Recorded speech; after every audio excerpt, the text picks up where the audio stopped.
making a program, we might as well make it with longevity. Right. Do you know what I'm saying? Right. That's our cunning plan. A plan so cunning you could pin a tail on it and call it a fox. So what we're going to talk about today. So today we're actually going to review something which is really bloody cool, which is the Black Moon Astrology Cards. The Black Moon Astrology Cards have been a wonderful tool that I recommend in our astrology class. Since they've come out, each time I teach the astrology class, I say, look, if you want a little extra insight and wisdom regarding the signs and the planets and the vocabulary or the language of astrology, these cards would be a really great asset.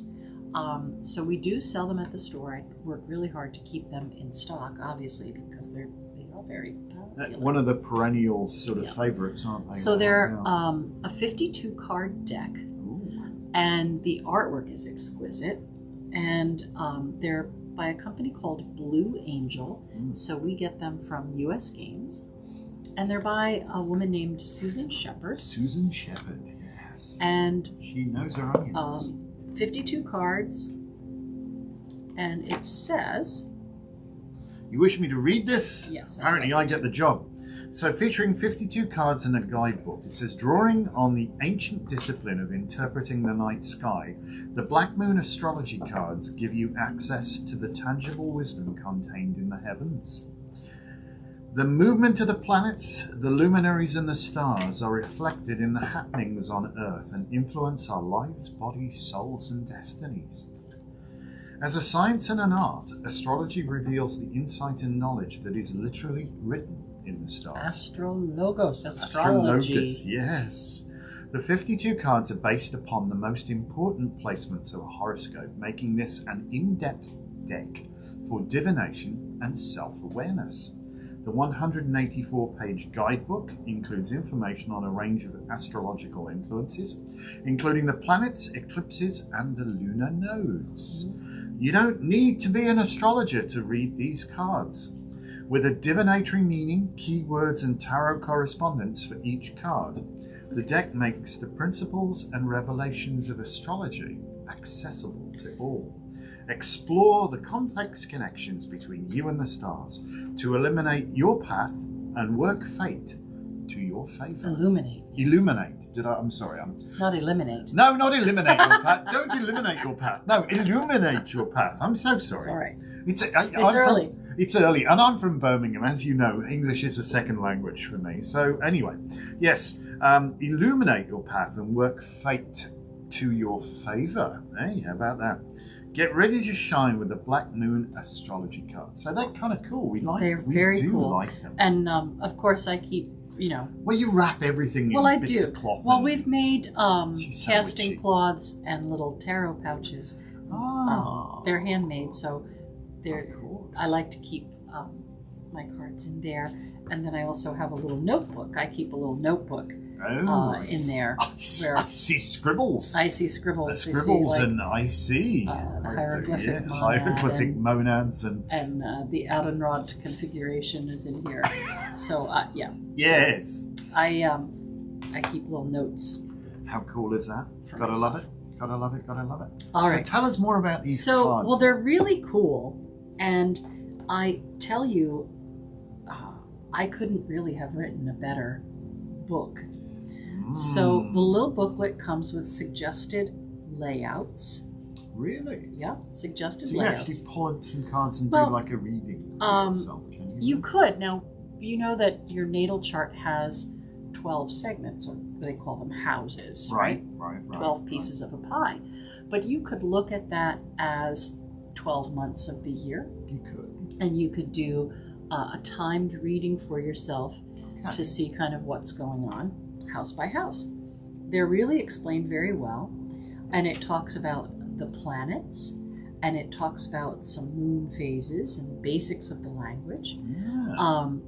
There's a card for each of the elements, like here's the one for water. Well, what's that say then? Water element sensing. It's number 40. What's it say in the book? Well, I'll get to that in a second. Oh, okay then. And there, see the sun. So there's planetary cards. And then there's eclipse cards. Ooh. Yeah. speaking of, there's an eclipse very soon. And there's I love this one, the Black Moon Lilith card. Oh, so that's where we get the Black Moon from. Lilith. So it helps you to understand different aspects too, and things that happen within your chart. These are quite beautifully illustrated. And there's a card for part of fortune as well. Oh, the part of fortune. So those are the Arabic you had asked parts, me about card number 40. That was the first one we pulled out, wasn't it? Which is the element of water water. element sensing. This little badger here. So what have you got for that? What's it say in book? So first there's a picture of the card, so you know what you're looking at. Right. And then there's a quote, and this one says, "Your intellect may be confused, but your emotions will never lie to you." Oh. And that's a quote from Roger Ebert, or Ebert. Not familiar with him, but... So the book says, "Let matters flow. In astrology, the element of water represents our emotions and our talents of the imagination. Water characterizes the realm of vision, taking us into quintessential depths of our feelings where intuition is more appropriate than acquired wisdom or knowledge. We get carried away on the waters. Oh, yeah. We have a feeling of floating, but sometimes we feel adrift. When the water element card presents itself in a spread, you can trust what you feel as the best course to follow. What you are sensing right now may not be based on logic, but it is what you're sensing, and it is correct." How cool is that? So then it has like another little brief meaning about the card. It tells you that it corresponds to the tarot card of the Ace of Cups. I love when there are correspondences, because it takes a language that you already speak and gives you another language to compare it to. It's interesting because you can use astrology, a language you already speak, to learn the tarot. the tarot. Yeah, well, they're all interlocked, aren't they? Oh, and, my. For water, it says the key idea is emotional nuance, trips across water, lack of energy may be revealed, and you are sensing what is accurate without being told. How cool is So it? those are Intuition. like your The intuition. Yeah. Waters. What lies beneath it. And then there's different artwork for all the planets, and this is her interpretation of Neptune, Can't see that. which is one of the outer planets that you can't see with the naked see, eye. if you do the what do they call it? Medieval astrology. You'll have no truck with the outer planets. Right. But modern astrology. So we, as astrologers, we know that Neptune rules Pisces. Right. What's the modern ruler of Pisces? Modern ruler Pisces. The ancient rules Jupiter. So that really talks about psychism and mediumship. And this card says Neptune, and We're back into water again. And the key word is sacrifice. Oh, really? So the little quote says, "The whole idea of compassion is based on a keen awareness of the interdependence of all living beings, which are all part of one another and involved with one another." And that's Thomas Merton. So again, she talks about Neptune for a couple of pages, and it's really, really good if you're trying to do a reading. There's a lot of different insights about the planet. And then is a brief meaning for the card, and it corresponding to the 7 of Cups. Again, water. Key ideas: mystery, confusion, enchantment, wandering, passivity, and secret enemies, because we know that that's very 12th house kind of stuff. Secret enemies. Somebody who's not really an enemy, but really is an enemy. All right. So would you like to pick a card for yourself for today? And we're gonna do that? Let's just for yourself. Just for me. Let's see. Just because we're reviewing the cards, so we want to see. I get Capricorn. I use, which is interesting because we were talking about that with my moon. That is my moon's very placement. practical. I have a Capricorn practical moon. Capricorn card reveals ambition and goals, the mountains, heights and cliffs and skyscrapers. Publicity, fame. The father, the person who plays your fatherly role, how others might view you. Can also talk about bureaucrats. Sorry, cats. We have a cat. Yep. Yes. Old world traditions, And it corresponds to the tarot card of the devil, which has got the Well, Capricorn rulership. Capricorn, yeah, I can see that. Yeah, definitely. So for you, this card is about ambition, playing by the rules to move up in the world, taking your place in fame or infamy. Oh, well, it's got to be fame. And connecting to the bones of the ancestors. The bones of the ancestors are very apt and appropriate card, really. And then, especially because we're looking at a cemetery. I really love the there's the glyph for Capricorn on there, and the one word little thing I use, which is like the motto of Capricorn. Right. And Capricorn is the weird kind of goat fish, and goat fish. Blue is a color of communication and creativity. So Capricorns can be quite creative, and I'm going to pull. You're going to pull one for you? For myself in this review. Dun dun dun! And what do you get for you? Third house messages. Third house messages. Got to find out where that is. So the third house is ruled by Mercury or Gemini. And my card says it's number 27. Okay. And there are Egyptian hieroglyphs, like messages from the past. I got it now. Third house messages. So the little writing or little, what do you call it? A little quote here. Quote, yeah. You must stay drunk on writing, so reality cannot destroy you. And that's by Ray Bradbury, Zen in the Art of Writing. Well, today I am going to focus on mapping out some more things for 2 of the decks that we're working on. Well, here we go. See what we have to say here. Words have power.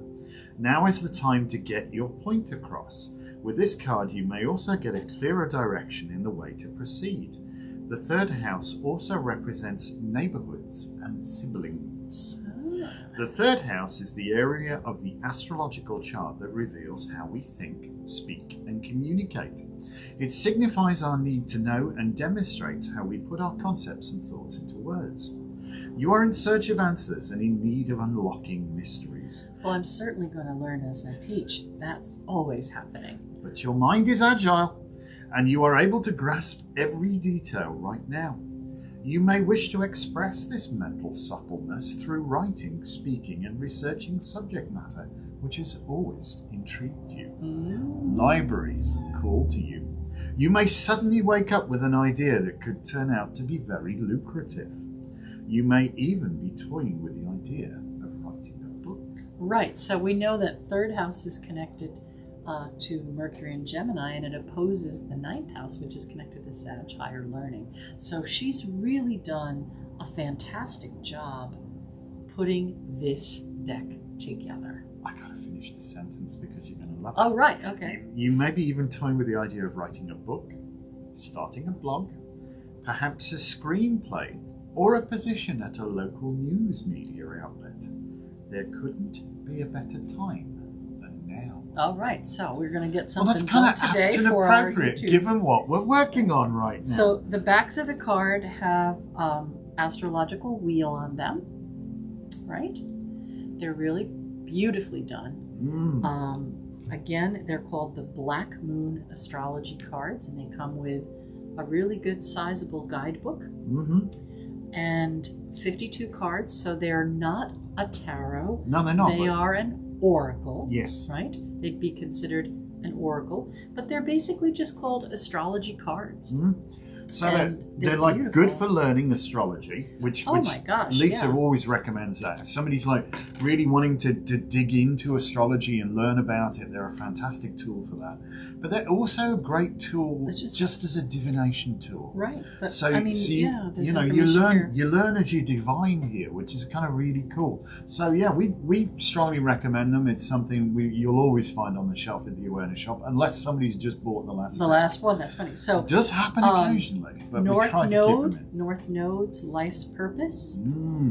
Gemini, I think, right? Scorpio, I transform, and it's red on purpose because Mars is the ancient ruler. So there's a lot of really good knowledge to glean from these cards, and we will provide a link. There'll be a link. For you to order them. When we pop this up, you'll see a link below, so you can go straight to to those if you All want to right. get your own deck. You can certainly do that. So that is what we've reviewed today, which are the Black Moon Astrology Cards by Susan Sheppard. Strongly recommend them. Strongly recommend them. All right. So if you like what you see and you want to see more of these reviews and stuff, please do like, comment, and subscribe. We appreciate it. We'll keep them coming on.